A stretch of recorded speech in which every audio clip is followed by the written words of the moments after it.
Paddy Power, sponsors of the Road to Cheltenham.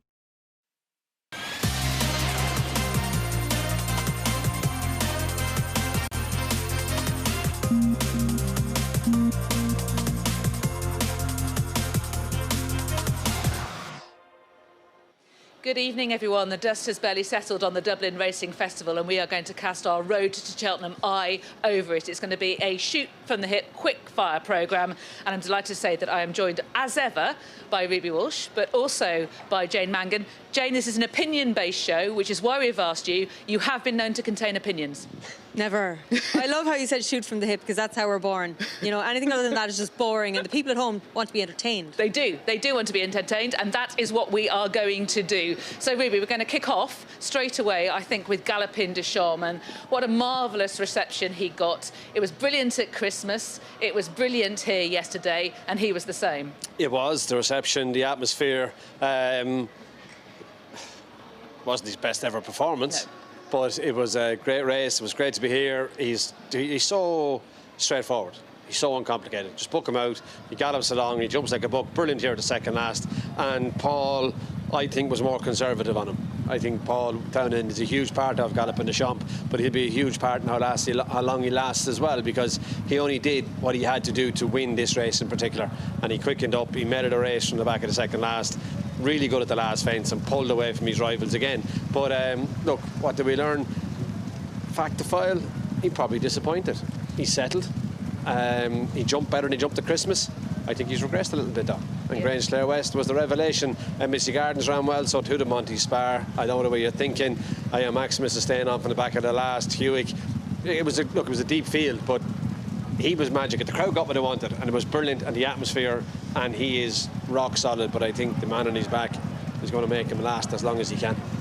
Jane, before we start talking about the ins and outs of the race, we should reflect on the atmosphere here yesterday, because it was electric. Yeah, I wasn't around for Denoli, but I can only compare it to when Honeysuckle was in her pomp, and the tsunami of fans from one stand to the other here to welcome him back to the winners' enclosure, and it was special.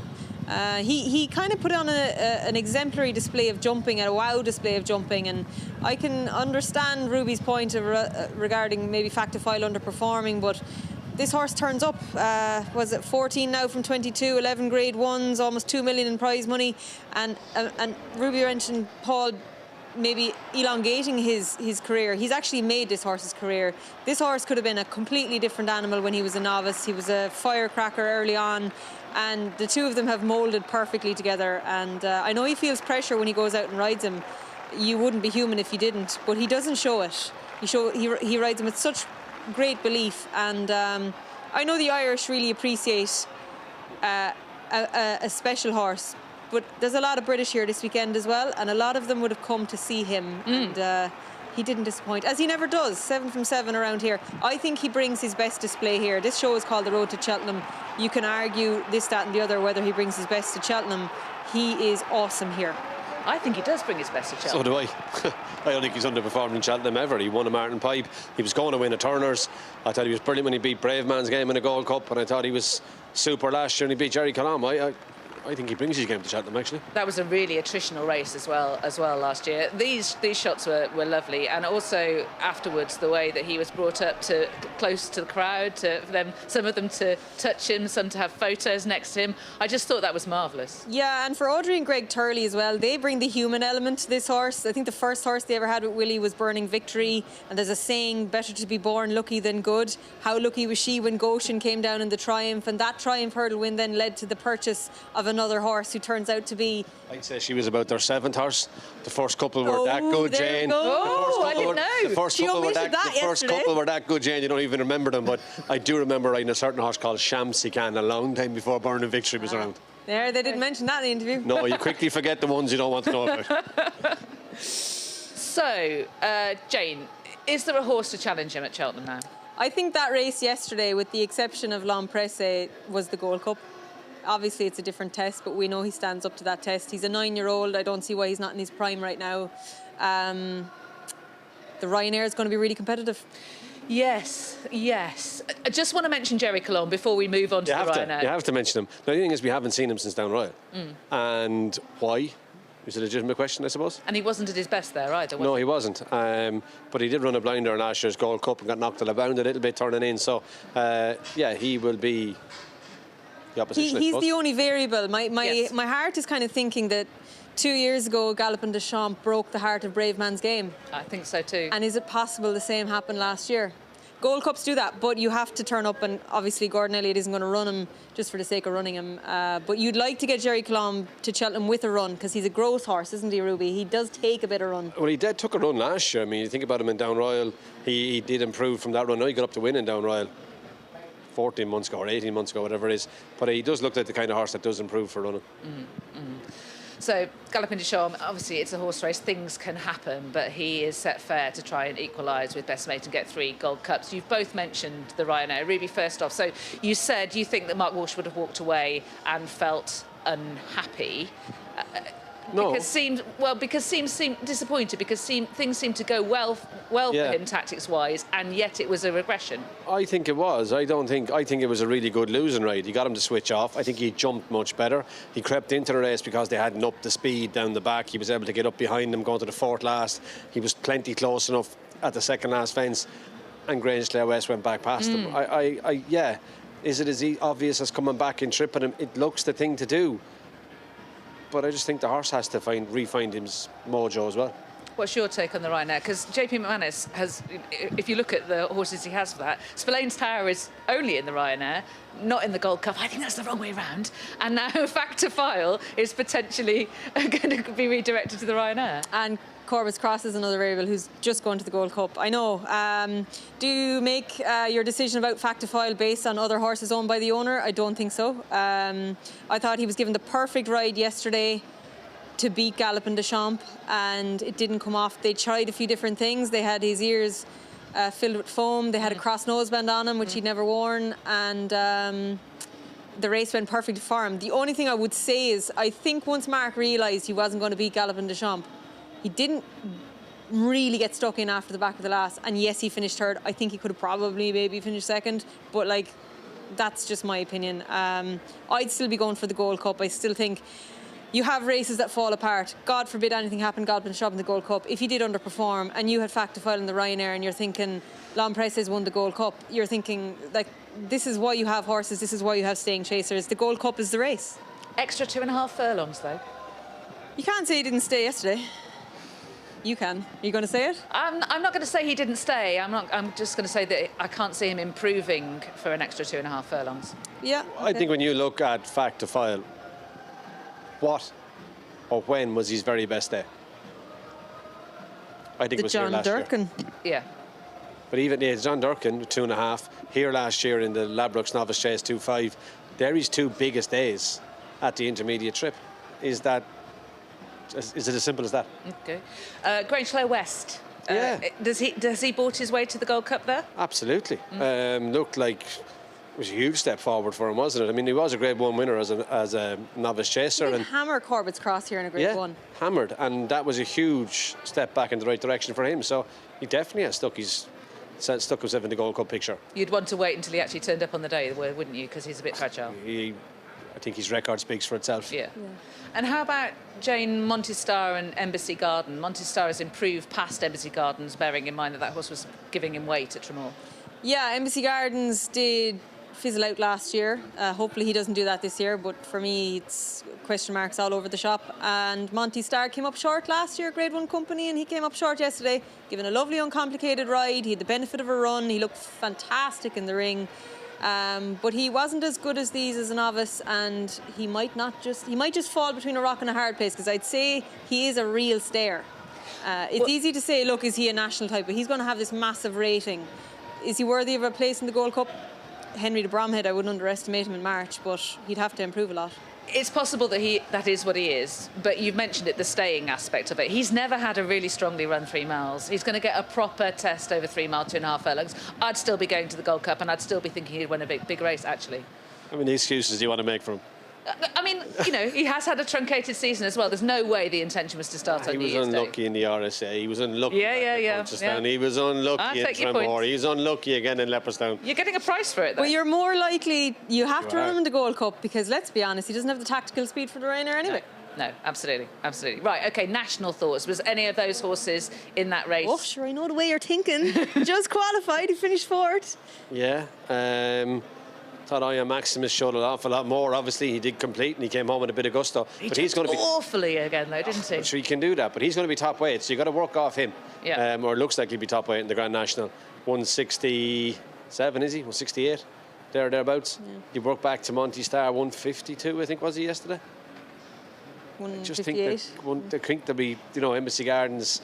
I think you're going to end up with good horses with a racing weight in the Grand National because of I Am Maximus. It's been a bit okey-cokey with I know the way that you're thinking, hasn't it? It's been sort of like Gavin Cromwell has said, national unlikely, then the entries come out and he's in it, and then he runs quite well yesterday, although a bit scratchy jumping-wise in the early stages. Yeah, and he has been a bit that way, but I remember thinking there's no way Tiger Roll will win a national because of his jumping, and I remember thinking last year, I did this show with you last year, pre-entries at I Am Maximus, laughable prospect. But look, JP will have I Am Maximus in there. He'll likely be top weight, as Ruby said, and that may just help. I know the way you're thinking. I think he's made for the race. And look, we asked Gavin Cromwell a question. He said the national was unlikely, and then he's in the race. Look, when you ask people questions, they're entitled to change their mind. Of course, yeah. Of course. It is. Yeah, and it may yet be that he hasn't changed his mind. It was just sort of, it's I'd say after yesterday he'll be tempted. Yeah, maybe.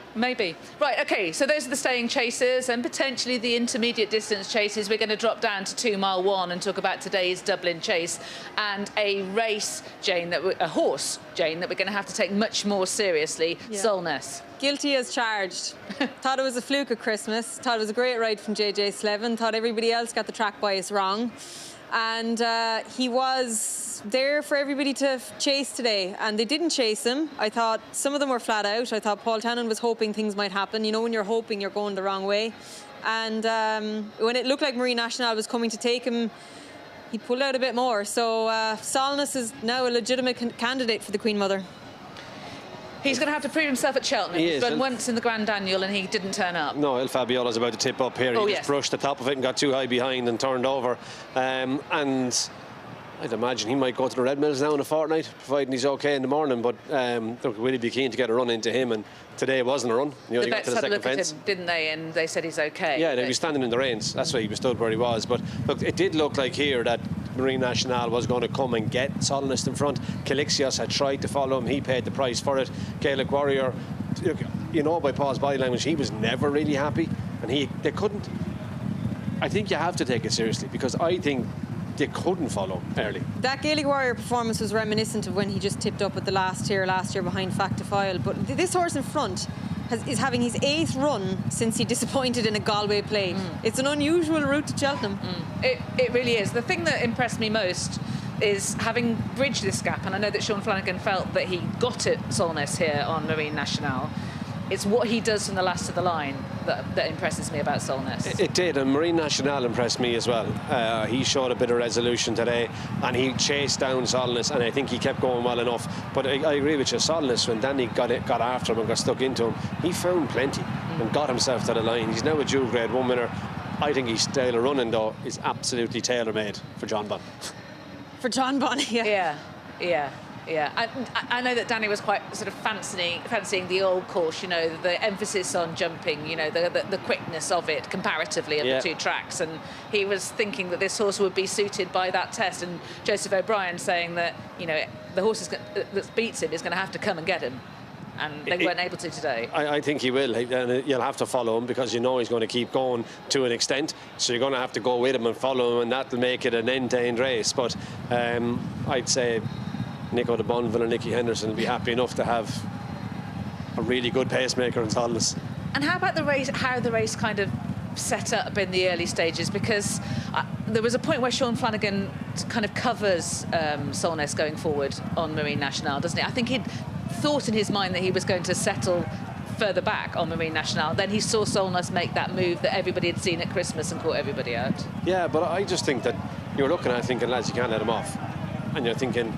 And obviously, I only looked at the first time. I haven't watched the replay of it. But to me, it looked like nobody actually could follow him. Even though they were watching him going away, Calixios was the one that was trying, and he was flat out. They actually couldn't go his speed, which probably means, are they all 2-milers? You should be able to cover Solness if you're a genuine 2-miler. Well, you're making the point immediately after Christmas that you didn't think Gaelic Warrior's a 2-miler. But I couldn't see him leaving here last year, dropping back to win the Arkle either, and he did. I'm not sure. I mean, I'm not sure about Gaelic Warrior as a 2-miler. No, I'm not. I think the Arkle was run on slow ground and it fell apart and he ended up winning. How about you, Jane? I think the last 3 or 4 or 5 renewals of the Queen Mother have fallen apart anyway. So I think there's plenty of them have to run in it, because you could end up with a Captain Guinness renewal. No offence to the horse, but like, he hasn't ran a race since. Yeah, the winner will go there with a legitimate chance. John Bond's the horse we all have to beat. An argument will be thrown into the mix. Hopefully we'll see El Fabiolo stand up. He's the one. El Fabiolo is the highest rated horse in this race, and he departed, and I think it threw it wide open. Yes, let's talk El Fabiolo. Only got as far as didn't even get as far as the second. Is he ever going to learn? Nope. I don't think so. He's a big gangly, he doesn't know where to put his feet. I think that's the first time he's actually fallen though, is it? But you know what we mean. Yeah, but I think the fall might have been needed a long time ago. Maybe he will learn from the fall. Il est Francais be an interesting pace angle now with Solness. Come on, Noel, George and Amanda. You have to go to the 2 mile. That's 2 of you now. That's 2 you're going to have to listen.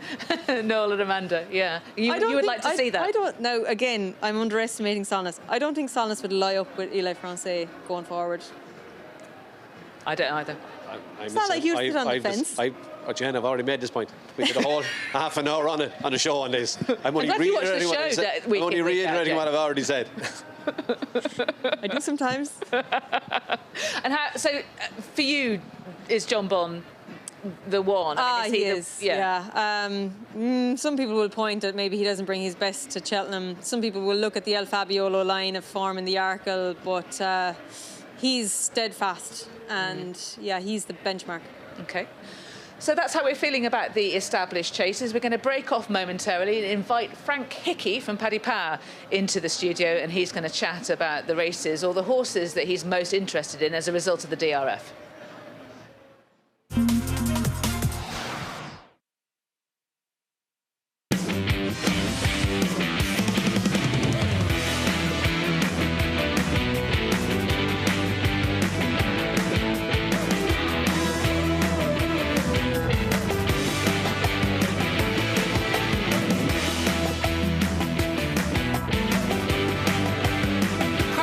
Cheltenham Fan Zone is back on Friday, March the 14th at the Camden in Dublin. Tickets are on sale now at universe.com.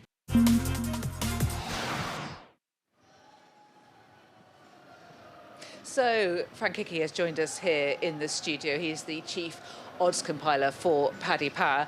Welcome to the show, Frank. Have you enjoyed the 2 days of the DRF? Oh, it's been brilliant, yeah. Some really exciting performances. We'll touch on them now, but I think some divisions are a bit more clear and a few are a bit more muddied. We'll touch on it now. We will. The interesting thing is, so I asked Frank to hone in on 3 races or 3 horses on whom he's particularly going to be taking a view. And the first one we're going to talk about is Kopek Des Bordes in the Supreme. Yeah, well, the Supreme was a race that was really crying out for someone to take the market by the scruff of the neck, and I think we got that today. He was extremely impressive. Look, you could kind of make the argument, what was the race worth, but he jumped a lot better. I think the fact that he was a little bit keen would kind of make the decision of where he goes a bit easier. I think he's almost certain to run the Supreme, and we made him 6-4 immediately after the race, and he was as big as 9-4 elsewhere. Punters were very keen to take that. They were very keen to take our 6-4, and he's now 5-4, and you wouldn't be surprised to see him closer to even money, coming up to the day. I did push Salvatore Monday, and I would think that come Tuesday morning, we're all back in the office, we'll be giving him a right good push. Yeah. He'll be one we'd be very keen to take on. We were kind of keen to take him on before, say, this weekend, but you weren't sure what you had to take him on with. You have something to take him on with now, so he's one we'd really want to be getting. And was that his jumping that was bugging you?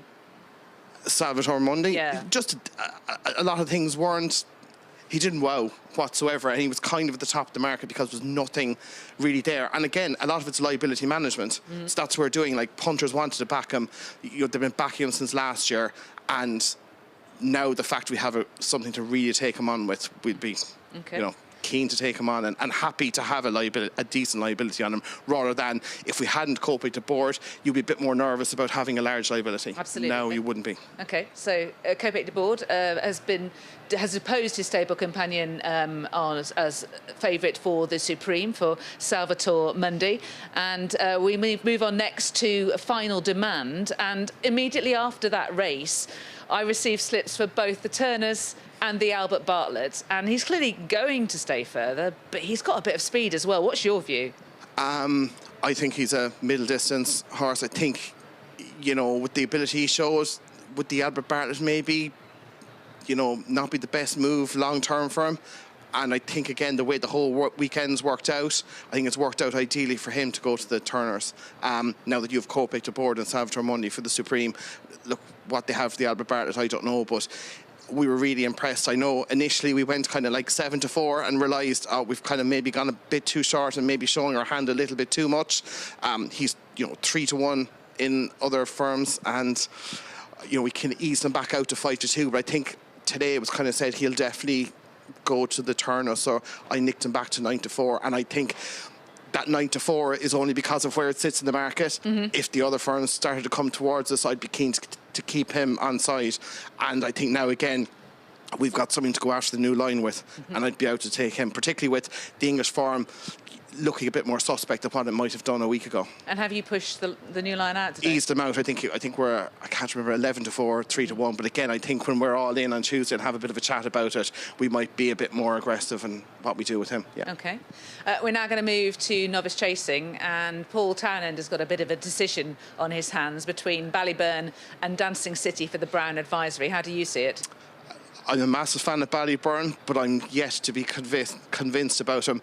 His jumping today, he didn't make mistakes, but he's just very careful, I think. And I just think Dancing City's more suited to the test that the Brown Advisory is going to present to him. What was impressive about Ballyburn is what he did from the back of the line. I thought it was impressive, but again, you would have it in your head that, would the old Turners have been absolutely ideal for him? I think it might. And the Brown Advisory, if you told me that Ballyburn and Dancing City jumped the last together, I'd be far more in the Dancing City camp, just with stamina. But for that reason, we're kind of near the head of the market at 15-8 on Run No Bet. Just his jumping, it's not amazing, and it's just something where I think with Dancing City, he's not as flashy, doesn't have the reputation, but he's kind of going about his business in a kind of a professional manner, and I might be leaning more towards him at the moment. Okay. I asked you for 3, but any other business at the end? Is there any other observations you want to make on the anti-pest markets at this point? Yeah, I think I'm very much on my own here, and I will probably be fighting a losing battle when we have a discussion in the office Tuesday, but I wouldn't be discounting Hello Neighbour in the Triumph. I know everyone's saying the English form is miles ahead, but if you watch him, he only just does enough. He travelled into the race like a really good horse, got to the front, kind of thought he won, and kind of, I won't say pulled himself up, but was definitely idling and let him come back. And even when you look at Lady Allen Vega, many people thought that she'd reversed the form looking at what happened at Christmas, and he's beaten her by further.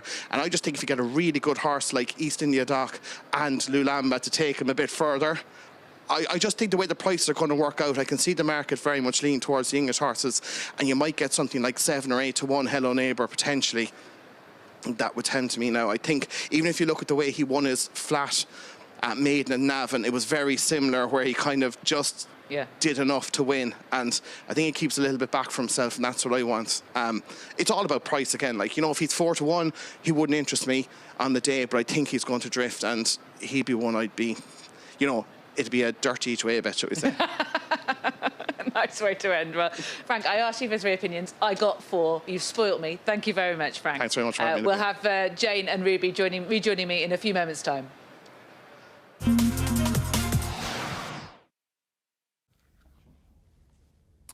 Okay, gents, next item on the agenda is we need to shoot something to use in the ad slot for the Road to Cheltenham. The what? Road to Cheltenham ad slot? The Road to Cheltenham? Yeah, Paddy Ware sponsored the Road to Cheltenham on Racing TV. You should probably know that. How much is that costing us? Doesn't matter. Ah, come on, you know I'm on the Road to Cheltenham. Yeah, thanks, Lydia. We already know you're on the Road to Cheltenham. Oh, thanks, Tom. So now you want the viewers to endure me for the show and the ad slot? Well, we can't afford to bring in anyone else. Because the amount of bloody money we're paying to sponsor the thing. Oh, forget it. Paddy Power, sponsors of the road to Cheltenham. Apparently. First I've heard. So we're sticking with the chasers, with Jane and Ruby rejoining me, but moving on to the novices now, and we're focusing first of all on the Irish Arkle, Ruby.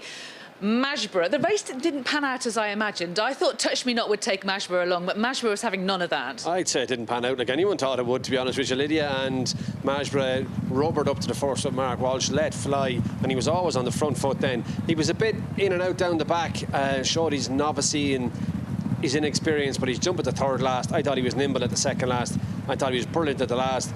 I thought it was a really good performance, and I think the Arkle, you know, himself and Sergino, like, it's one of those races you can't wait to see. And I think he'll have learned a lot yesterday. I think jumping wise, the speed they were going, I can see him being a. I see you brought your entourage. Yeah. This never happens to me or you. No, it doesn't. Do you want it to happen to us? No. But I think he can be a better horse again in a couple of weeks' time. The way that Mark Walsh responded to him jumping, you know, more, putting an extra step in and just being, you know, a bit stuttery into jumps, asking him 3 out, was that quite brave? No, I think Mark knew the jump, he has that power in him. Obviously he was confident he was going to answer the question, but it was great to see him answer it. He had put down one in the back straight, and then he got into the next one. Mark sat quiet him on another one, and he was very good, and they kind of got the rhythm back. And when Mark asked him at the third last, that jump was there. And I think, look, to be fair to him, it's only his 4th lifetime start or 5th lifetime start. Like, he's a very inexperienced horse, and he's only going to improve. Like, yeah.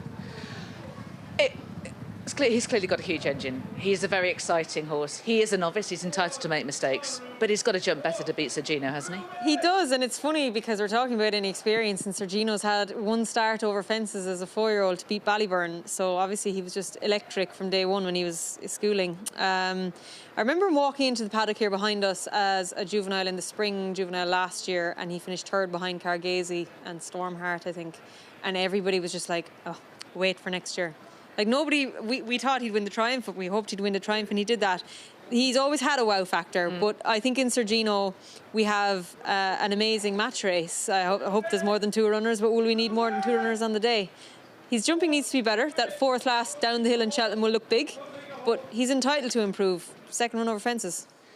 Looking at that betting for the Arkle at Cheltenham, how many runners are we going to get? Sergino Mashborough, loaded sod in the pocket. I'm not sure he has a mark. I don't think Ile Atlantique turned up yesterday. Maybe it came too soon for him after the run in Naas. Mr. Giff, Springwell Bay, 154-ish, Gidley Park will run. I think he'll get enough, Lydia, yeah. It's not. Are we going to make each way betting? I'm not sure. I wouldn't be certain either. I don't think you have to. It's going to be an exciting race either way. I think it's going to be take your pick. Sergino or Mashborough. Which camp are you in? I think the 2-mile chase division needs another start to throw into the mix, and hopefully we have 2 of them. Touch Me Not surely will go there as well. Yeah, he was brilliant. Yeah. I mean, he's a good winner without him. He's a good horse, isn't he? And he's a brilliant jumper. Yeah. You said it surprised you that he didn't make the running. He did try, you know, but he didn't stop. Yeah. You know, he didn't stop. So, is he, obviously he's finished away behind Loader Sud in the Henry VIII at Sandown. You know, are those comparable performances? He made a big blunder at Sandown. He jumped a bit better here, but he might be a bit better right-handed. He does go that way. Yeah, I was disgusted with him in Sandown, and that's why I kind of disregarded him yesterday. I thought it was a much better performance, but it's very hard. Do you quantify Ile Atlantique and Firefox not turning up, or do you say, he got really close to Mashborough?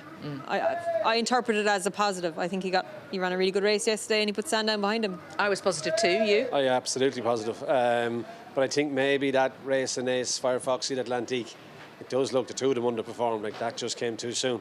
And that was the race they designed to take over from the race that was supposed to be here at Christmas. Yeah. And it had a knock-on effect at the Dublin Racing Festival, so that'll have to be looked at. Maybe. The other alternative is that Ile Atlantique has never been that fast in his life, and he didn't like the look of him. I mean, the late, great Jonathan Neeson would say he doesn't like it up him. Is it possible? Is it possible that Ile Atlantique just wants his own way, and when somebody else has their way, he doesn't like it? Maybe, but he never looked. Maybe I'm not going to say because I don't know, but I don't think he turned up yesterday. Yeah, I've questioned his resolution in the past because he spun out over hurdles after finishing 2nd, wasn't it, in the Lawlers and Ace last year. question his guts. But yesterday, I was watching Paul Townend, and again, when Paul is empty, when the red light is flashing to him, we're looking at him being like, Paul, come on, do something. Yes. But he's completely empty, and you just wonder, from how far out was Paul Townend seeing that red light? I think it was flashing way too early. I think he was in trouble after jumping 3 fences. And the same with Firefox. So I don't think either of them performed. Surely Firefox is just a bit meh over fences so far, isn't he? Is he not a 2.5 miler? Could be. I've been. We're back to the excuses thing. I've been fabricating all sorts of scenarios in which Firefox can show the kind of form he showed at the big 3 festivals as a novice hurdler last season. Just not happening. Yeah, I wouldn't rule him out for that intermediate handicap. He's 151. I think he'll get dropped. He's a brother to the boss's Oscar, who's a stayer. I'm just not convinced he's a 2-miler. The handicap, the indignity of it. Somebody's going to win it. I know. Obviously, Plutar won a handicap, and look what he went on and did. Right, OK, let's switch to Sandown and have a look at the Scilly Isles. This produced a fantastic finish, Jane, between handstands and Django By. It did. Ben Pauling's season gets better. This guy jumped exemplary. He seems a really straightforward horse, as progeny of Getaway tend to be. I was impressed with Django By when we saw him at Cheltenham. And to his credit, he does find plenty for pressure. Khalif de Burle, for me, massively underperforms. Mark of Gold is a horse. He's grand. But the front 2 pull well clear. I don't know. I find it difficult to say that either of them are wow. But you have to say 2 of them are good horses. They've both got game as well, aren't they? This was a great finish. It was a great finish, and the Scilly Isles is obviously 2.5. And I think the way handstands battled back, Django By looked to have his measure between the last 2, but handstands grounded out, got his head back in front, and I'd have no worries about him going back up and trip. He's not entered at Cheltenham as things stand, handstands, and also his best 2 performances have come on heavy ground. I wonder whether that might be important to him. Yeah, and look, if that's what he needs, that so be it. But I do think he's a horse that will achieve more over further than over the minimum, than over the intermediate trip. And Django By's got Arkle and Brand Advisory. Are you saying Brand Advisory if you are going to go to the Grade 1 route? Yeah, it didn't scream Arkle horse to me yesterday anyway. Not after what we saw here. He was rated 153 going in there, Django By. The winner's 144. It's going to be some abacuses out now. Khalif de Burle, Jane said that he didn't turn up. It was also his first try at 2.5 miles. What was your view? He was disappointing. He was very disappointing. But he did taper off a little bit as a hurdler last year too, didn't he? And he's clearly very well regarded. I mean, he's even in the Queen Mother Champion chase, which is quite a statement. I'd say that entry is probably not sure he'll stand his ground on that one. Yeah, in the bin, I reckon it probably is. Right, OK, let's move slightly up in trip for the Ladbrokes Novice Chase and see what Ballyburn did today. Croke Park grew in my estimation here. He got the better jump at the last, and Ballyburn still beat him comf. Yeah, I still think Croke Park has definitely gone up in my estimation. I didn't think he would win the Trinmore. He did. He was tough here at Christmas. He's back down in trip this afternoon, but I found Ballyburn much easier to watch at this distance. I felt like he always knew what he was doing going this speed, and I was really impressed, as Frank Hickey was, with how he responded from the last fence home. I loved how he stuck his head down. I loved how he found when Paul Townend got stuck into him. Croke Park's a very good jumper. In Perret Pass, I think he got left on his own and kind of half hung the latch a little bit. And he definitely wants to go further and things to be a bit more competitive for him. But he didn't jump great either in Perret Pass. But I just think Ballyburn is starting to find his groove. And look, Lydia, we thought him, we watched him punches down in his first start. This is a staying chaser. And Kempton 2 miles is going to be too sharp for him. I think he's much more comfortable going this speed jumping, and I think he's much easier to watch. Jane, Willie Millers was talking afterwards about him still being a little bit keen and Paul Townend having to contain him at his fences early on. Yeah, I thought he warmed up and got better as the race went on, and I was pleasantly surprised that he wasn't too aggressive, even though when he was quick through the air he could have been. Look, Croke Park has a scopier jump and gets a better jump and gets a length on him at the last. But when you watch the the side on, when they hit the line, this guy is continuing to pull away. I will say, I think Croke Park got more respect today in defeat than he has for 2 Grade 1 wins so far this season, and the extra trip will suit him. just doesn't maybe have the class of a Ballyburn. And I'm with Ruby on Impere Pass. I don't think that's him. I'd say he underperformed for whatever reason, I don't know. But he should be able to lie up. He's an Aintree hurdle winner, and he looked like he was flat out. It was weird. I mean, that was just a very he just got disappointing on his own. I mean, even if you watched him at home, you wouldn't even enter him in a Grade 1. And does he need some headgear? I think he might. Yeah. Willie Mullins is slow, but I'd say it might help him. And Champ Kylie, I thought he ran really well. I mean, this is a horse that has had an issue. We hadn't seen him for a while. He returned with a great chase start. Here, he jumped really well. He was just done with entering the straight. Yeah, I was disgusted with him turning in. I thought, you jump brilliant. Danny from the front is so dangerous. I was thinking this horse is going to run a big race at big odds. But he stopped so fast, I'm thinking, I just pray you don't have a reoccurrence of what other issues you've had, because he's had such a truncated career. He really stopped. I kind of got them. It could be that. I was just wondering whether he, for some reason, when he was under pressure, rather than taking them along, he didn't actually appreciate the loose ground. I don't know. There was just something about the way he was moving. But it could be something else. He was off a very long time too. Second run back, it's a month since he ran. I thought he looked well, very well for one of Willie Mullins'. I thought he looked like one horse that might improve, actually. Okay. OK, let's take a look at the betting for the Brown Advisory, and we can address the question that Frank raised for us. So, Paddy Power 2-1 favourite, Dancing City Stable Companion 130, 12-1 and upwards the rest. I must mention Better Days Ahead, by the way, who I think could have run I fancied it today. Yeah, exactly. So did I. Could have got past potentially Croke Park at Christmas, and I think they're very similar standards. So I know he didn't run today, but I still think he could run well in the Brown Advisory. Right, this is a problem for Paul, isn't it? Well, it's the first world problem, obviously, but you know, this is a proper choice: Ballyburn or Dancing City. Which way would you go? To be fair, Lecky Watson hasn't done very much wrong this season either. But look, you're going with Ballymore Turner's winner last year, and there's Dancing City, who of course was runner-up in the Albert Bartlett. Two very different horses. Personally, I've always been a sucker for class, and I think Ballyburn is the classier one. How do you see it, Jane? I'm not Paul Tannen, but I'd ride Dancing City. Yeah, I think I don't know why he hasn't been recognised as was one of the best in his class last year. It's probably because he didn't win at Cheltenham, but he won everywhere else. I was in Nace. It was a really tough ground. I have a lot of respect for Bioluminescence. I know she was poorly treated on the conditions of that race, but this fella only does enough, and I think he's really difficult to quantify. He gets to the front and he idles.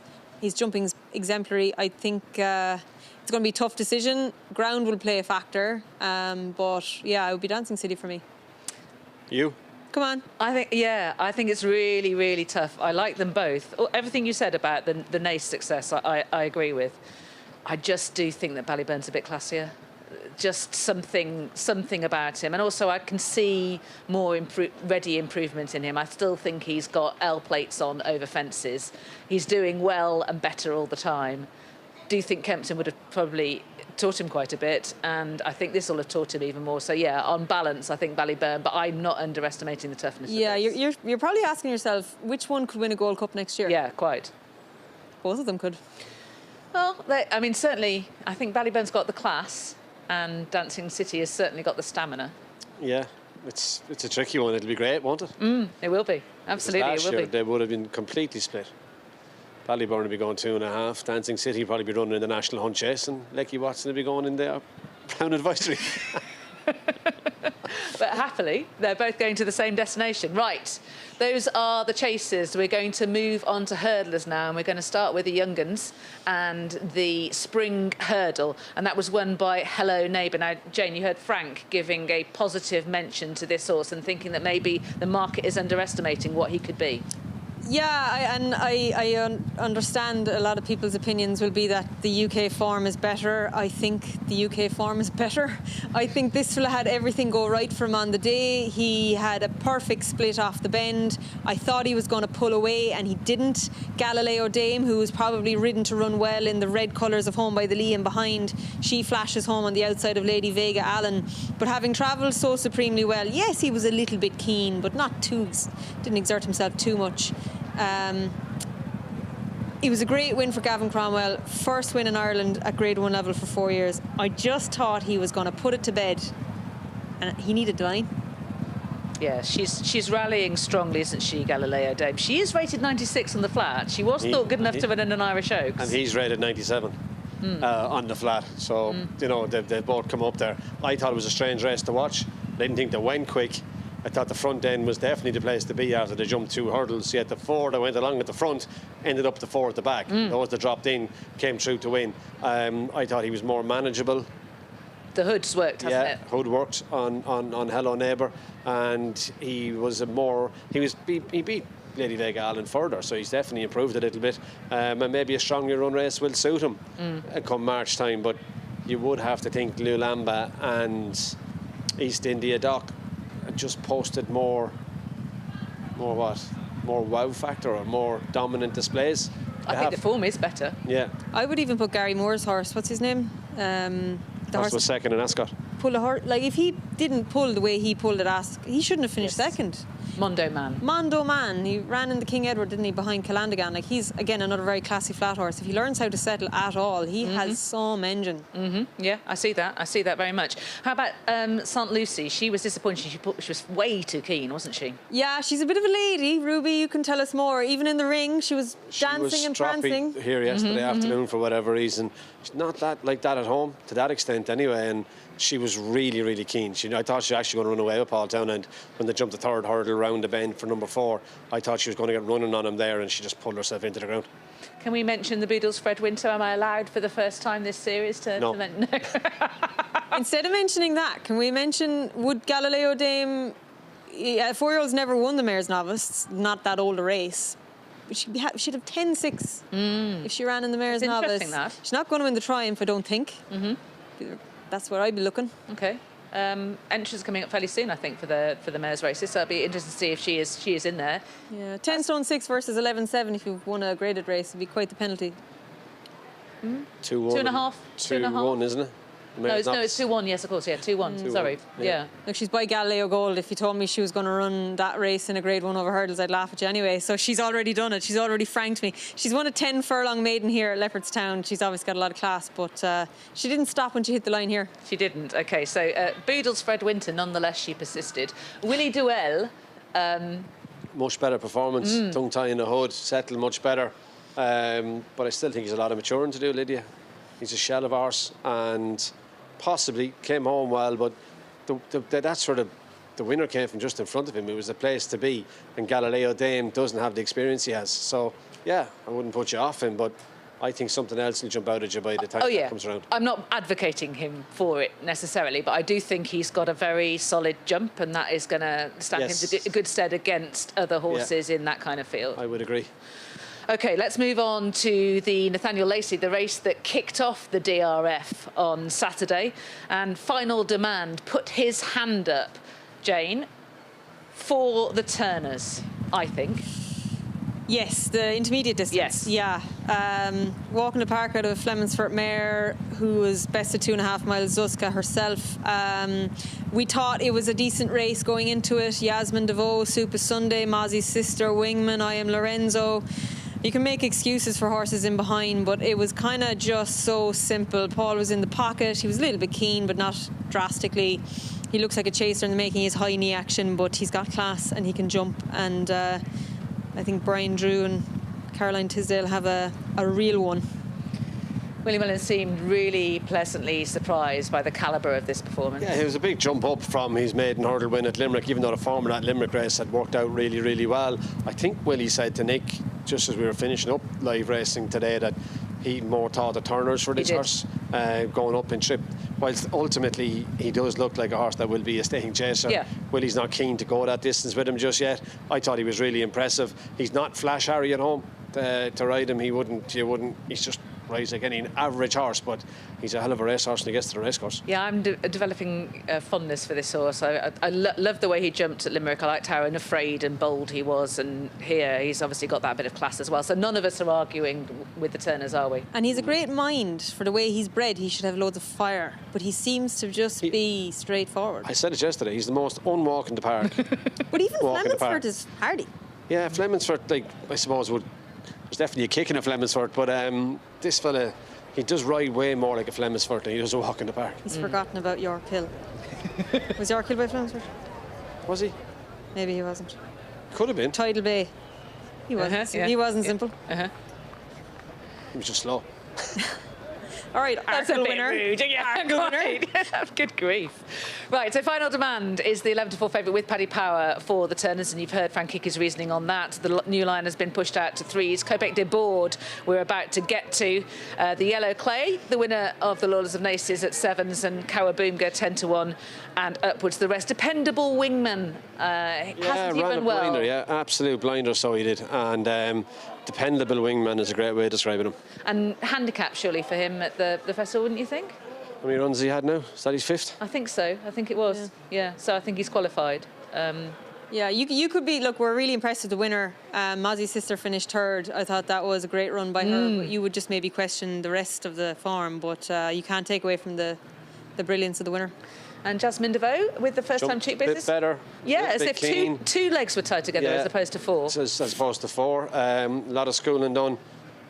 I have a small suspicion he'll end up a huge price and run a big race in an Alba Part. Interesting. Certainly he's got the class. I think he'd break it in a handicap. Unless he was out on the outside like JJ kept him, where he was. But like if he didn't see his hurdles.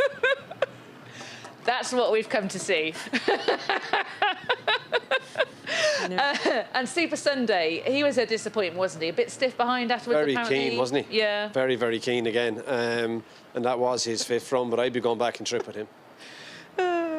Pick it in a handicap. I absolutely agree with that. Right, let's talk about the Tattersalls Island Novice Hurdle, shall we? And this is Kopek Des Bordes. And again, Jane Frank has talked about how this horse has put his hand up for the Supreme, deposed Salvatore Monday at the top of the market, and this was a much better jumping performance. Yeah, but he was still keen, and Eastern Legend almost, I thought, foiled him. You know, he went up between himself and Carafon in front. Cade Dothy looked slow today. Maybe he's going to be an Albert Bartlett horse, but he was lethargic and slow, and he eventually was placed in the JP McManus Silks, but he was no class for the winner. So Paul Townend isn't ideally getting racing as early as he wants to here, because the loose horse is taking him on. I thought, OK, he's definitely going to have to stop. He's definitely exerted too much energy. He then nearly carries him out, gets a good jump at the second last. His ears are pricked. You're thinking something is going to flash home from off the pace. And I had actually written this horse off in the preliminaries because he sweated profusely and he went and did this. I think I would compare him a bit to... He's not as much a tearaway as Undisso, but he is as powerful a physical as him. And for me, performance of the weekend from a novice, it was machine-like. It was. He was really, really good. He was a handful to saddle. He was did loads of things you wouldn't want him to do before the race, but it's just the way he went through the race. Carnac's run much better. Obviously made that bad mistake here at Christmas time and didn't run his race. He's run a real solid race to be second, but just Kopek Des Bordes he was magic, wasn't he? Just everything he did, like, and you know, he's still a big raw horse, only the 3rd start of his career, and he learned so much from the first day to the second day jumping wise. He just got out of a rhythm here the first day and kicked hurdle after hurdle out of the ground. He was much better this afternoon, and I think he will be better again the next day for that run. But earlier in the series I asked you, why is he going to learn and the likes of Jasmine DeVoe aren't going to learn, and you were adamant that Kopek Des Bordes would learn. Yeah, look, Jasmine DeVoe came from the Crossfords and he had, you know, he'd been there schooled, prepped for point or whatever route he was going. This fella came from the store sales into Willie Mullins's and went to a bumper. He hadn't half the groundwork done jumping, so Kopek Des Bordes for me was always going to improve as he got more schooling, as he got more racing. He will continue to improve jumping wise. And Carnac's jump, as you say, jumped better. He's crept into the race having been dropped out. And back in third, we have a British trained horse hitting the frame. Well done to Warren Greatrex. He paid for his ticket. I will say one concern for the winner is the preliminaries in the Circus of Cheltenham. He, you know, maybe a bit of a John Bond situation when he was at that stage of his career, but I'm sure Willie Mullins and his team are well suited to handling a situation like that. Did he have earplugs in today? Did he have earplugs in today? I don't know. I saddled him. I didn't think he had. Right. But maybe he did now. I honestly don't know. OK, well, we can play it back and we'll have a look. Yeah, and the other, obviously, supreme horse is Salvatore Mundi, who, again, pulls like an absolute proverbial. And can't jump. and I don't think can jump. problems, and wears a tongue strap. So, you know, you said yesterday when we were on air, you know, when you have an instinctive gut reaction, that's usually the one to go with. And when you saw Majborough, you were like, bring on Sergino. Well, when I saw this fella, I was like, goodbye, Salvatore Mundi.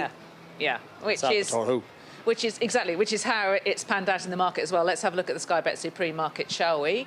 And Kopek Des Bordes is now the 6-4 favourite. Salvatore Mundi out to 9-2. Romeo Coolio, who missed this meeting. Yeah. Blue Devassi form was there to be exposed today. He ran fine. Romeo Coolio is no doubt a very good horse, but I was blown away by this fella today. That'll be a great race. Work ahead, jumps and rocks along. That'll really suit Romeo Coolio, Kopek Des Bordes, and even Salvatore Mundi dropped in behind him. I think that's the making of a good Supreme. There'll be some other ones as well. Of course there will. You know, It's shaping up nicely. It is coming to the ball quite nicely. Right, OK, we have one race left to discuss, and in many ways it's the one that was a bit of an anti-climax. El Fabiolo Bit of an anti-climax. Yeah, I know, falling at the second. It could have been worse. He nearly got brought down. Absolutely, I'm softening the pill. It's the Irish champion hurdle. It was billed as the match, State Man versus Lossiemouth, and unfortunately, Ruby, we didn't quite get that. We didn't get it, and I just watched the replay. She jumps the next hurdle well and the one after. And if you watch her, she pricks her ears just before she takes off. And you're kind of wondering, was she really watching it? Watch her coming to this hurdle now. She just pricks her ears. Danny lies into her to give her a squeeze. She pricks her ears. I say she doesn't take off then. Look, pricks her ears, has a look. There. You're wondering, why didn't she prick her ears the previous hurdle? You wonder what took her eye because she didn't take off. And nearly brings down State Man. Luckily, she got up. I actually thought Danny was hurt, but he just told us he was winded. She trots off over to the rail and has a look into the stable yard. Brilliant to see her get up, but it just was an anticlimax, and it's just probably 2.5 furlongs too soon to have known anything.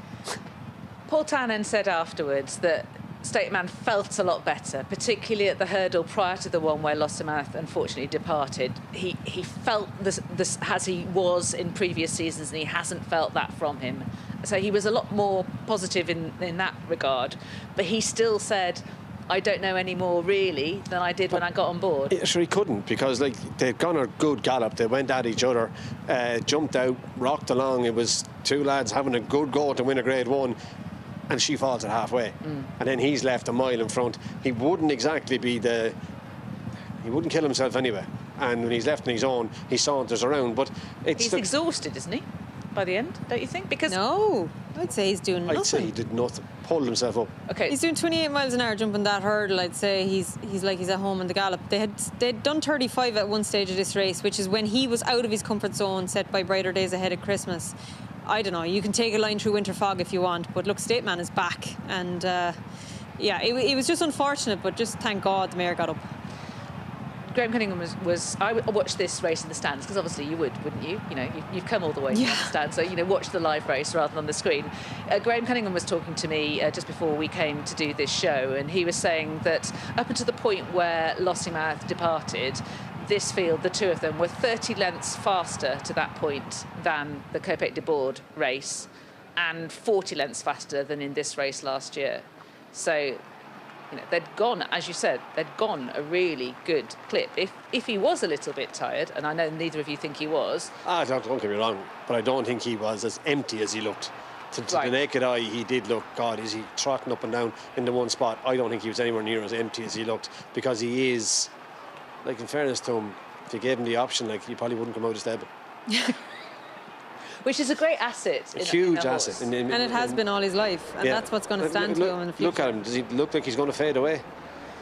He's a triple Irish champion hurdle winner, emulating Honeysuckle. He's a fabulous horse.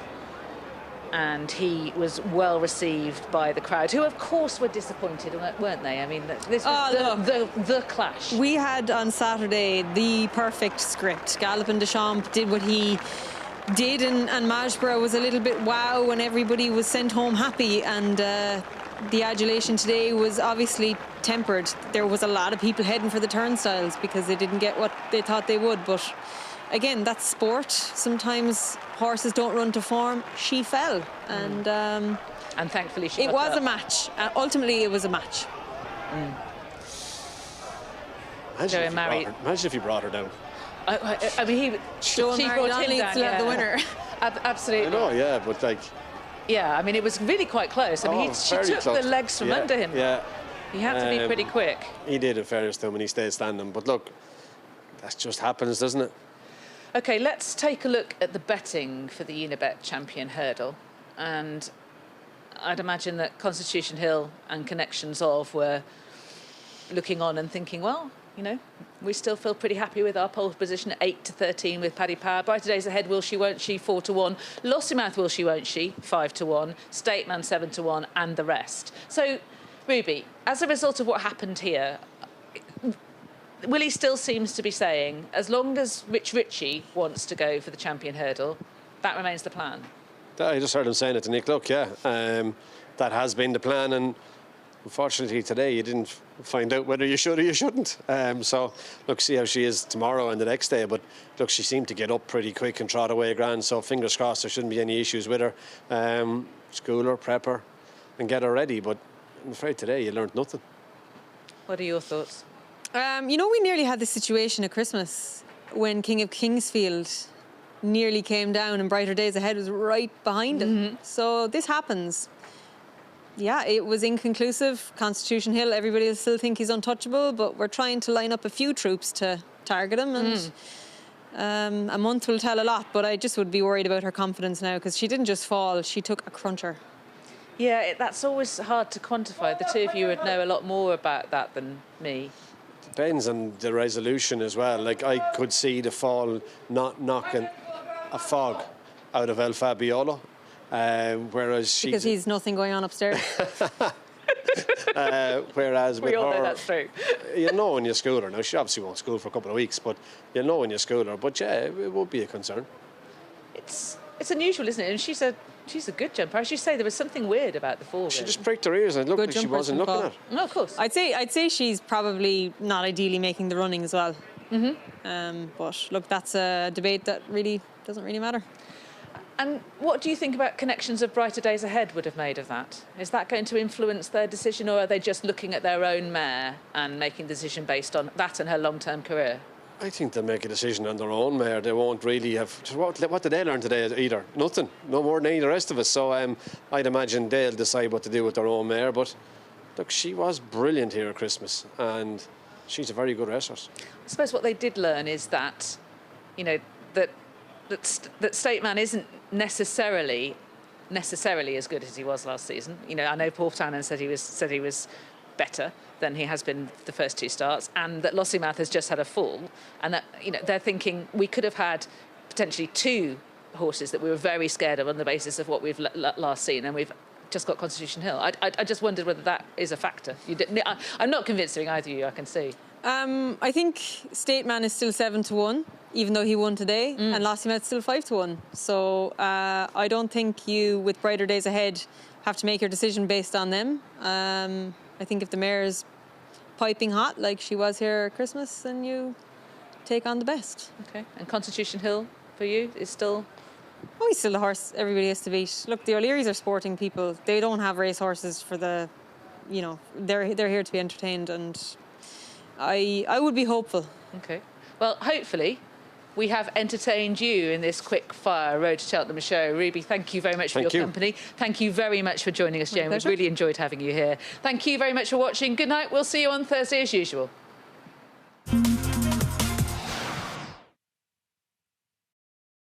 Paddy Power, sponsors of the Road to Cheltenham.